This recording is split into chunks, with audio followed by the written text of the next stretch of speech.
ጸሎታ ወበረከታ ያሃሎ ምስለ ኩልነ ሕዝበ ክርስቲያን ለዓለመ ዓለም።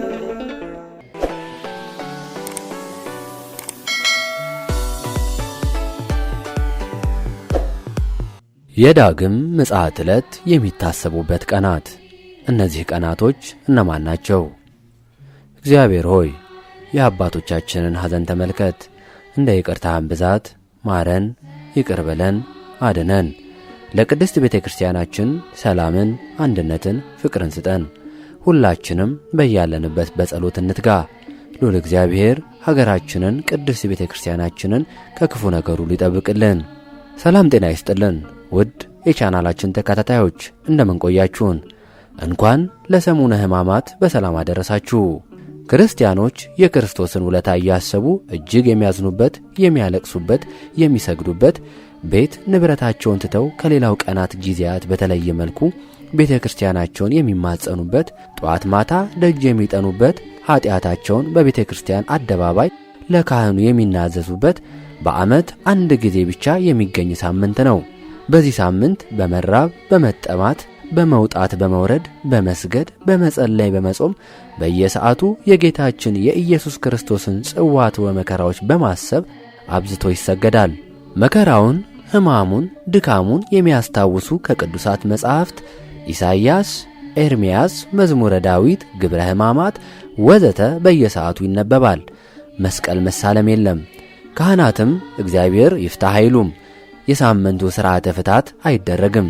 ይኸውም ይህ ሳምንት ከሞት ወደ ሕይወት የተሸጋገርንበት፣ ከጨለማ ወደ ብርሃን የተጓዝንበት የመሸጋገሪያ ወቅት ምሳሌ በመሆኑ ነው። በዕለተ ምጽአት የመላእክት የመለከት ድምፅ በማሰማት የዳግም ምጽአትን ዕለት ለማሳሰብ ምእመናን ጥሪውን ሰምተው ለዚህም አስቀድመው ተዘጋጅተው የበዓሉ ታዳሚዎች መሆናቸውን በማጠየቅ በዚህ ሳምንት ዲያቆኑ ቃጭል እየመታ በየሰዓቱ ምእመናኑን ያሳስባል። እኚህ ዕለታት ሰሙነ ሕማማት ይባላሉ። ሰሙነ ሕማማት ምንድን ነው? ከዕለተ ሆሳዕና ሰርክ እስከ ትንሣኤ ሌሊት ያለው ጊዜ ወይም ቀናት የሚያመላክት ነው። ሐመ ማለት ታመመ ማለት ሲሆን ይህም የሰውን ዘር ሁሉ ከዲያብሎስ ባርነት ነፃ ለማውጣት ጌታችን አምላካችን ኢየሱስ ክርስቶስ በፈቃዱ የተቀበላቸውን ጽዋዕተ መከራዎች የሚያሳስብ ነው። ዕለታቱ የዓመተ ኩነኔ ወይም የዓመተ ፍዳ ምሳሌዎች ናቸው። በሰሙነ ሕማማት የሚገኙ ዕለታትና ስያሜያት። ዕለተ ሰኑይ ወይም ሰኞ። ይህ ዕለት አንጽሖተ ቤተ መቅደስ ወይም የቤተ መቅደስ መንጻትና መርገመ በለስ የተፈጸመበት ዕለት ነው። ማርቆስ ምዕራፍ 11 ከቁጥር 11፣ የማቴዎስ ወንጌል ምዕራፍ 21 ከቁጥር 18 እስከ 22 እንዲሁም የሉቃስ ወንጌል ምዕራፍ 13 ከቁጥር 6 እስከ 9 ድረስ ያገኙታል። ወንጌላዊ ቅዱስ ሉቃስ ወመስለ ሎሙ ወይቤሎሙ አሃዱ ብእሲ በለስ ቦቱ ውስተ አጸደ ወይኑ ወሃይወር ይንሳ ፍሬሃ ወይረክብ። ይህንም ምሳሌ አለ። ለአንድ ሰው በወይኑ አትክልት የተተከለች በለስ ነበረችው፣ ፍሬም ሊፈልግባት ወጥቶ ምንም አላገኘም በማለት በበለስ ስለተመሰለ የሰው ልጅ ሕይወት በማሰብ እንዲመለስ ንስሐ እንዲገባ በሕይወትም እንዲኖር እግዚአብሔር ኢየሱስ ክርስቶስ ማሳሰቡን ያጠይቃል። ንስሐ አልገባም አልመለስም ያለም በለሷ እንደ ጠወለገችና እንደ ተቆረጠች ሁሉ ፍሬ ባለማፍራታቸው እንደሚቆረጡ እንዲሁም ወደ እሳት እንደሚጣሉ መጽሐፍ ቅዱስ በግልጽ ያስረዳል። በለስ የተባለች ቤተ እስራኤል፣ ፍሬ የተባለ ደግሞ ሃይማኖትና ምግባር ነው። ሁላችን ቤተ እስራኤላውያን ፍሬ ሃይማኖት ወምግባር አስተባብረን ይዘን መገኘት ይገባናል። ፍሬ አልባ እንዳንሆን ጌታ ሲመጣም እንዳናፍር የመጽሐፉን ቃል ልንጠብቅና ልንፈጽም ይገባናል። በዚህ የሕማማት የመጀመሪያ ቀን ዕለተ ሰኑይ የምናስበው የምንዘክረው የሰው ልጅ ሕይወት በከንቱ በቸልተኝነት እንዳይደክም፣ እንዳይጠወልግ፣ እንዳይደርቅ፣ ወደ እሳትም እንዳይጣል ማድረግ ይገባናል። ዕለተ ሰሉስ ወይም ማክሰኞ። ይህች ቀን ጌታችን ሰኞ በተናገረውና ባደረገው ላይ አይሁድ ጥያቄ ያቀረቡበት እርሱም መልስ በመስጠት ያስተማረበት ዕለት ነው። በዚህም ምክንያት የጥያቄና የትምህርት ቀን በመባል ይታወቃል። ጥያቄውም ጌታ ባደረገው አንጽሖተ ቤተ መቅደስ ምክንያት ለጸሐፍትና ፈሪሳውያን ይኸውም ትምህርት ማስተማር፣ ተአምራት ማድረግ፣ ገበያ መፍታትን በማን ሥልጣን ታደርጋለህ? ይህን ሥልጣን ማን ሰጠህ? የሚል ነበር። የማቴዎስ ወንጌል ምዕራፍ 21 ከቁጥር 23 እስከ 27። ኢየሱስ እንዲህ አላቸው፣ እውነት እውነት እላችኋለሁ ቀራጮችና ጋለሞቶች ወደ እግዚአብሔር መንግሥት በመግባት ይቀድሟችኋል ሲል በማቴዎስ ወንጌል ላይ አስተምሯቸዋል። ዕለተ ረቡዕ። ይህ ዕለት ደግሞ የአይሁድ ሊቃነ ካህናትና ጸሐፍት ጌታን እንዴት መያዝ እንደሚችሉ ምክር የጀመሩበት ቀን ነው። በዚህም ምክንያት ዕለቱ የምክር ቀን በመባል ይጠራል። ዕለተ ሐሙስ። ጌታችን ኢየሱስ ክርስቶስ በዚህ ዕለት ፍጹም ሰው ፍጹም አምላክ መሆኑን ለመግለጥና ለአርአያነት ጸሐፍት ፈሪሳውያን፣ የአይሁድ ካህናት መጥተው እስኪይዙት ድረስ ሲጸልይ በማደሩ ምክንያት ጸሎተ ሐሙስ በመባል ይታወቃል። ትሕትና፣ ፍቅር፣ መታዘዝ እንዲሁም የአገልግሎትን ትርጉም ለማስረዳትና ለማስገንዘብ የደቀ መዛሙርቱን እግር በማጠቡ ሕጽበተ ሐሙስ በመባልም እንደሚጠራ ሊቃውንተ ቤተ ክርስቲያን ይናገራሉ።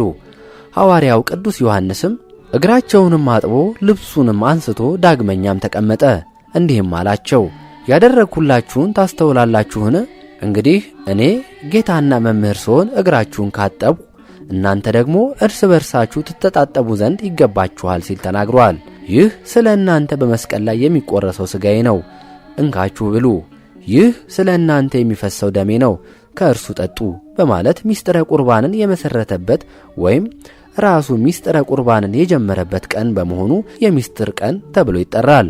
ይኸውም የሰው ልጆች ሥጋውንና ደሙን ተቀብለን ከእርሱ ጋር አንድነትና ኅብረት እንዲኖረን ጥንተ ጠላት ዲያብሎስንም ፍጹም ድል ነስተን ሰማያዊት ርስተ መንግሥተ ሰማያትን እንድንወርስ ለማስቻል ነው።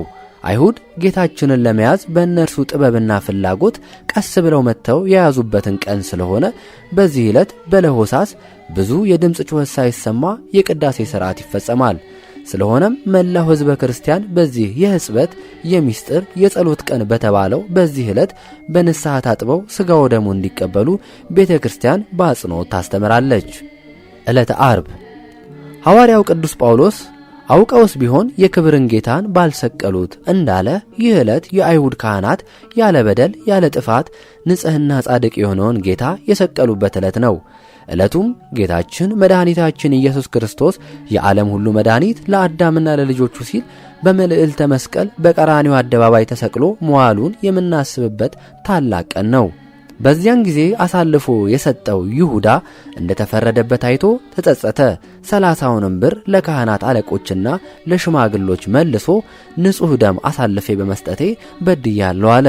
እነርሱ ግን እኛስ ምን አግዶን? አንተው ተጠንቀቃሉ። ብሩንም በቤተ መቅደስ ጥሎ ሄደና ታንቆ ሞተ። የካህናት አለቆችም ብሩን አንስተው የደም ዋጋ ነውና ወደ መባ ልንጨምረው አልተፈቀደም አሉ።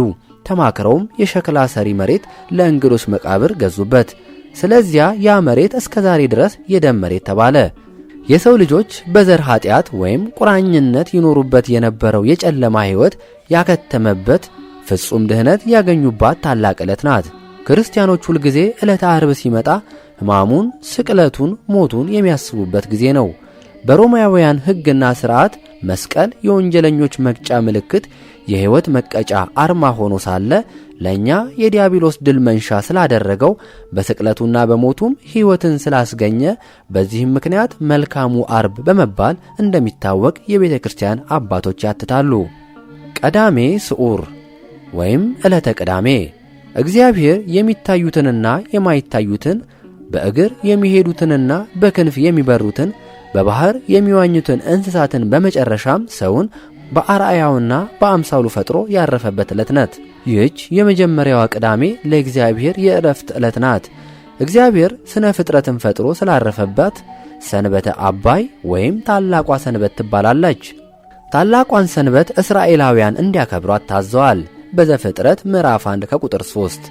ዕለተ ቀዳሚት ወይም ሰንበተ አባይ በዘመነ ሐዲስም የተለየ የድህነት ሥራ ተከናውኖባታል። ጥንት ስነ ፍጥረትን በመፍጠር ዕረፍት እንደተደረገባት ሁሉ የፍጥረት ሁሉ ቁንጮ የሆነውን አዳምን ለማዳን ሕማምና ሞት የተቀበለው ቸሩ አምላክ በመቃብር አርፎባታል። በዚህች ዕለት ጌታችን ኢየሱስ ክርስቶስ በከርሰ መቃብር አርፎ የዋለባት ዕለት በመሆኗ ቀዳሜ ስዑር ትሰኛለች። ስዑር ቀዳሜ የተባለችው በዓመት አንድ ቀን ስለምትጾም ነው። ምክንያቱም እናቱ ድንግል ማርያም ወዳጆቹ ቅዱሳን ሐዋርያት ጌታ ተላልፎ ከተሰጠበት ዕለት አንስተው ብርሃነ ትንሣኤውን እስኪያዩ ድረስ እህል ውሃ ባፋቸው አልዞረም። ይመኩበትና ተስፋ ያደርጉበት የነበረ አምላካቸው በመቃብር ስላረፈ ዕለቷን ሞቱን በማሰብ ትንሣኤውን በመናፈቅ በጾም አክብረዋታል። ከቅዱሳን ሐዋርያት ሲወርድ ሲወራረድ በመጣው ትውፊት መሠረት ቅዱሳን ሐዋርያት በማዘን በመጾምና በመጸለይ ዕለቷን እንዳከበሯት የተዋህዶ ልጆችም የተቻላቸው ከአርብ ጀምረው የሚያከፍሉ የሚጾሙ ለሁለት ቀን እህል ውሃ ሳይቀምሱ ያድራሉ። ያልተቻላቸው ደግሞ አርብ ማታ በልተው ቅዳሜን በመጾም ትንሣኤን ያከብራሉ። በዚህ ዕለት ከሰኞ ከሆሳዕና ማግስት ጀምረው እስከ ስቅለት አርብ ድረስ በስግደትና በጾም ያሳለፉ ምእመናን በዕለተ ቅዳሜ በቅጽረ ቤተ ክርስቲያን ይሰበሰባሉ።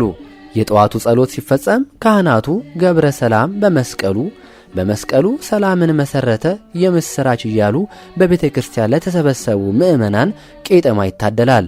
ቄጠማው የምስራች ምልክት ነው። ቄጠማው የምስራች ምልክት ተደርጎ የተወሰደው በኖህ ዘመን ከተፈጸመው ታሪክ ጋር በማቆራኘት ነው። ቅዱስ መጽሐፍ እንደሚነግረን በጻድቁ ኖህ ዘመን የነበሩ ሕዝቦች ከሕገ እግዚአብሔር ውጪ ሆነው እጅግ የሚያሳዝን ኃጢአት በሰሩ ጊዜ በንፍር ውሃ ተጠለቅልቀዋል። በወቅቱ ጻድቁ ኖህ ወደ መርከብ ይዟቸው ከገባው እንስሳት መካከል የውሃውን መጉደል ለመረዳት እርግብን በመርከብ መስኮት አሾልኮ ይልካታል። እርሷም ቄጠማ በአፏ ይዛ ትመለሳለች። ኖህም በዚህ ቄጠማ የውሃውን መድረቅ ተረድቶ ተደስቷል። ቄጤማ ለጥፋት ውሃ መድረቅ የምስራች መንገሪያ እንደሆነ አሁንም በክርስቶስ ሞተ ነፍስ ከሰው ልጆች ተወገደ ስትል ቤተ ክርስቲያን ለልጆቿ ቄጠማ ታድላለች። ምእመናንም የምስራች ተምሳሌት የሆነውን ቄጠማ በግንባራቸው ያስሩታል። የክርስቶስ ተከታዮች ሁሉ ከጨለማ ወደ ብርሃን ከሚያቃጥለው ዋዕይ ሲኦል የሲኦል ቃጠሎ ወደ ልምላሜ ገነት ጥንት ማህደራቸው መመለሳቸውን በዚያ አኳኋን እየገለጡ በዓለ ትንሣኤን በቅድስት ቤተ ክርስቲያን ያከብራሉ። ለዛሬው የነበረን መርሃ ግብራችን በዚሁ አበቃን። ቸር ቆዩን። መልካም ትንሣኤ በዓል ይሁንላችሁ።